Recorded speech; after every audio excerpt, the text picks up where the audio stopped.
Hey, what's up guys? It's LEGO Hobo 910 here with another LEGO video. And in this video, I'm reviewing the architecture set 21042, the Statue of Liberty. And this is actually my first ever architecture set, so for the beginning, I'm going to be kind of ranting about architecture sets and some of the stuff that I'm sure is common with them, such as boxes and instructions. But, so if you are familiar with architecture sets, you can probably skip like a good minute of the video, and then I'll actually start talking about the set itself. So first, time to rant about packaging and stuff. Like I said, this is my first ever architecture set, and this has definitely convinced me to get more into the architecture line and buy more architecture sets. First of all, I really gotta say I love the box design of architecture sets, where it's just this plain black. It looks very smooth and professional, and then on the back, compares it to the actual thing. And then on the side it shows kind of like a schematic for it. And most LEGO sets, you just cut some flaps on the top and it flips open. Well, I'm not sure if this is common with all architecture sets or if it's just this one and or big architecture sets. You cut open a few flaps there, and then it opens like that super cleanly, and then obviously all the bags are in here, except I've already built the set. And then it even says enjoy your building experience, and then has like a quote on the inside there. So I'm going to set this box down. I'm going to show you the instructions here, which once again are in this sleek black, very clean and professional look. And it says Statue of Liberty on the front, shows a picture, But then also the front here, it gives information about it and pictures. And then also as you go through, I'm not sure if I'm going to be able to find one, but here we go. In the top corner, occasionally it'll have fun facts. For example, this one says, when the statue was first erected in 1886, it was the tallest iron structure in the world. Another cool one that I found in here, I'm not sure if I'm going to be able to find it right now, but it says that the Statue of Liberty in winds of 50 miles or more can sway up to 3 inches, which I think is pretty cool. So this has definitely convinced me to buy more architecture sets. The style of the box and the instructions, as well as when we look at the set, the high quality and the detailing. So let's actually look at that set now. Now the set isn't as big as something like Hogwarts Castle, or there's a lot of sets a lot bigger than this, except this is still a monster of a set. It's $120. It's 17 inches tall with a 5x5 base, and it looks a lot bigger than it actually really is because it's so tall and skinny. They cut down the floor plan, but since it's so tall, it feels really massive. And also, it's very filled with detail. So I'm going to kind of start with a look at the bottom and the pedestal area, then I'm going to move up to the statue, then kind of do an overview. So first off, we're going to look at the pedestal.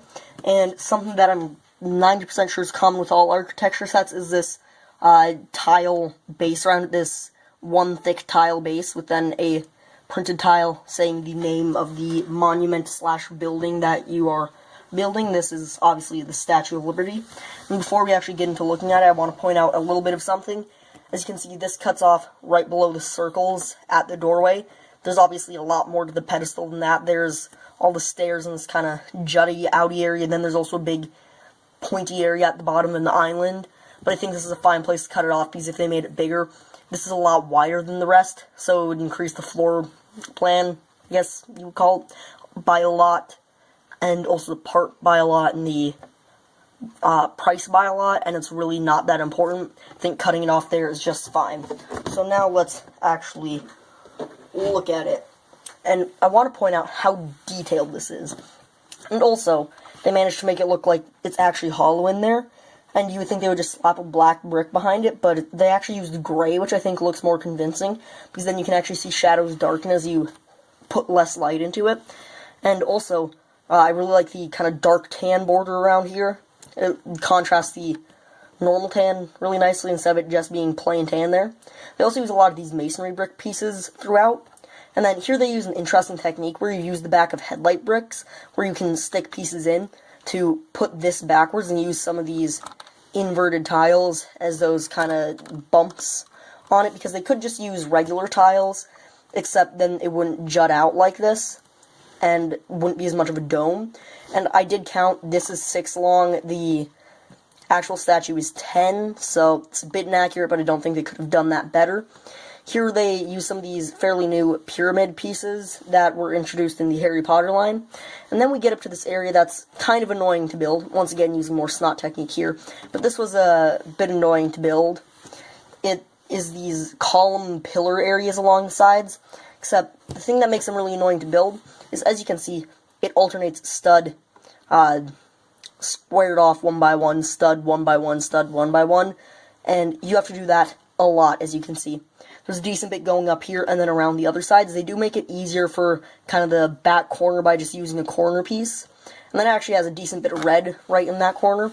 And once again, here they accomplish that look of it actually being a hollow area where you can visit in depth well, except this one they leave a space back before they put the gray brick, which makes it look even more realistic and adds depth. And they also use some pretty interesting techniques to get that little bump in there. And also a lot of uses of jumper plates here to get this little ridge. And then we have more of the columns. And as you can see, it's just the same all the way around, by the way. And then here they use some 1x1s and a bunch of panels to create the kind of railing. And then once again, more of that dark tan tiling for the area where you can actually walk. And then once again here, I'm just going to pop this off. This is connected to actually using a clip. Here they have those gray bricks back there to actually make it look hollow again. And then it just juts out one final bit before we get to the actual statue, which we are now going to look at. Moving on to the actual statue, first we have the sand green base. And by the way, this set is if you're buying it to source out parts, this is a great way to get lots of sand green, especially lots of sand green slopes, not many sand green bricks though. Also, a lot of tan obviously, except sand green is a more rare color, so it's kind of the more important thing to get. And I believe this is the first time we have handcuff pieces in sand green, which are the broken shackles laying at the feet to show, freedom. Here's the front foot. And they also use quite a bit of these great plates to kind of represent some of these areas that look a bit more kind of column and streaky-like. And then back here is the back foot as she steps forward. And this is actually only hinged down here. It's not actually connected up there. So, except it's secured in place there. There's a lot of weird things like that where it's not connected where you would think it would be. And also it has a lot of intricate detailing using these slopes. And something to be a bit careful of is it uses 3 kinds of slopes that are very similar. There's these 1x2s here that cut in either direction. And then there's also some, like right there, that don't cut. And those are very easy to get mixed up. Near the end, I needed a certain one, I don't remember what, and I didn't have it, so then I had to search through the entire statue for my mistake. So if you buy this, be really careful about making sure you put the right slopes in the right spots. And now I'm going to need to move up a little bit so you can see more. Now you can see the top of the robes, and I kind of like the part usage there to create the collar of the robes or dress. And then here's the tablet she's holding in her arm, and this is another one of those weird connections. It's actually hinged down there, and the arm here actually doesn't connect at all. And this is just one big piece that hinges and then is locked in by a small section down here. Then once again, all these intricate flowing robes continue around. I especially kind of like the way it works up there, creating the shoulder, and then comes down here. It has a few cones there for the back of the neck. And then here is the shoulder where the arm comes up. And now up to the final section, the face and the arm. The top of the set with the head and the arm. We're going to take a quick look at the arm first here. And this is hinged here, and it's very interesting design, and then it just connects there using some headlight bricks. It's not actually hinged at the top, but it can rotate, and that's how it goes from being diagonal to straight up again, just because it's connected with only a few studs. And then they use this hairpiece in gold to create the flame, which I think is a pretty neat part usage. And then moving around, we have the crown, which uses one of these kind of octopus pieces, I guess you can say, where it's like a circle with then 8 clips on it, and then it uses some unicorn horns and sand gray and a radar dish. And then we come to a part of the set that's been kind of controversial in the LEGO community, the face. It uses one of those Nexo shield pieces. Personally, I don't think it looks too bad, but there are a lot of people who really don't like it. And if you want to see a good way to change it and make it look better without having to source any more parts, just using all the pieces in the set, I would recommend checking out JK Brickworks' video. If you don't know who he is, he's a pretty influential guy in the LEGO community.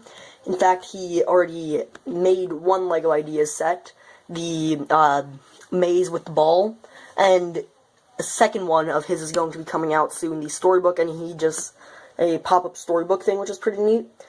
And he also just has a lot of other great things, but he has a way to fix this, just using other parts from the set, rearranging them in different ways, and it looks fairly good. Personally, I'm just going to let it. I don't think it looks too bad. A lot of people have been saying it looks horrid. I get what they're saying with it not, having a face, with it just being kind of flat and blank. But personally, I don't mind it too much. So now let's go on to final thoughts. Overall, I think this is a really great set, and it's definitely got me hooked on the architecture line, and I'm definitely going to buy more architecture sets. Just the high quality, all-around, good-looking detail of it all, and plus the high quality of the box and the instruction book has really got me hooked, and I love this set, and I'm definitely buying more architecture. That's all, and peace.